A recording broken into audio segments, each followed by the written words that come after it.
Bonjour les amis, également c'est votre frère encore Volcan qui est là. Et comme je vous avais promis, je vais vous envoyer des recettes sur des maladies. Parce que si j'envoie une recette et je pense que chez d'autres c'est un peu compliqué, il faut que je renvoie encore la même recette d'une manière ou d'une autre, de sorte que qu'on puisse l'utiliser et que ça puisse traiter la même maladie. Et l'asthme, quand quelqu'un souffre de l'asthme, il y a une herbe ici que je ne connais pas son nom. Je ne connais pas son nom. En fait, dans votre langue, je ne sais pas où vous êtes. Je ne sais pas où vous êtes et vous êtes en train de me suivre. Et nous l'appelons esro. Vous le voyez. C'est une sauce. On prend ça pour faire la sauce et ça traite les maladies. Ça sent bien. Esro. On appelle ça esro. Et d'autres l'appellent azéo. Azéo. Donc, le nom scientifique que je vais vous envoyer après. Vous comprenez? Et ça s'appelle esro. Ça s'appelle également azéo. Je vais vous montrer ça. Regardez ça bien.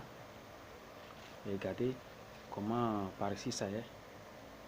Vous voyez comment la tige est. Peut-être qu'il y a plein de personnes qui connaissent cette plante-là. Vous voyez, c'est la tige. Et maintenant, par ici, maintenant c'est l'herbe. La feuille, quoi, les feuilles plutôt. Vous voyez comment ça est. Ça sent bien. On prend ça, les femmes prennent ça pour écraser avec l'arachide et faire la sauce. Et ça traite les plaies, surtout les femmes qui viennent d'accoucher. Vous allez chercher maintenant 7 margouillas. Que ça soit mort ou vivant, cherchez seulement que 7 margouillas. Hein? Et vous allez chercher le piment de Guinée. C'est ça. Ici, je l'ai décortiqué. C'était pour une rituel. Je l'ai décortiqué. Mais ce que vous allez prendre, ne le décortiquez pas. Ne le décortiquez pas. Vous déposez sur les 7 margouillas, en plus, ces herbes-là. C'est-à-dire que la seule chose qui est différente en dehors de cette margouillas, les feuilles là, en plus le piment de Guinée, vous allez scarifier ça, rendre ça en poudre. Vous comprenez? Vous allez rendre ça en poudre. Et quand vous allez rendre ça en poudre, maintenant vous allez mettre dans la bouillie du malade. Les matins et les soirs, les matins et les soirs, les matins et les soirs. Et votre malade est guéri totalement de l'asthme. J'attends vos témoignages.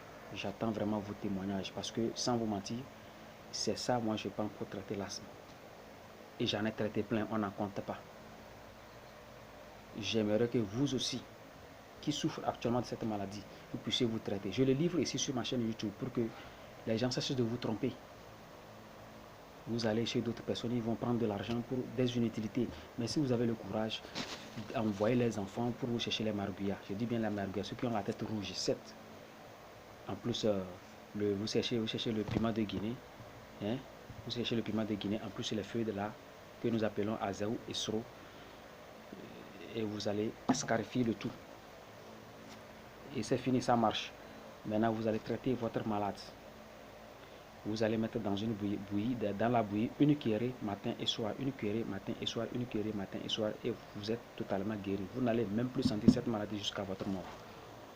Merci. C'est votre frère Volcan qui vient de vous livrer ce secret. Également, ce même margouillat, comment l'utiliser également aussi pour traiter aussi l'asthme.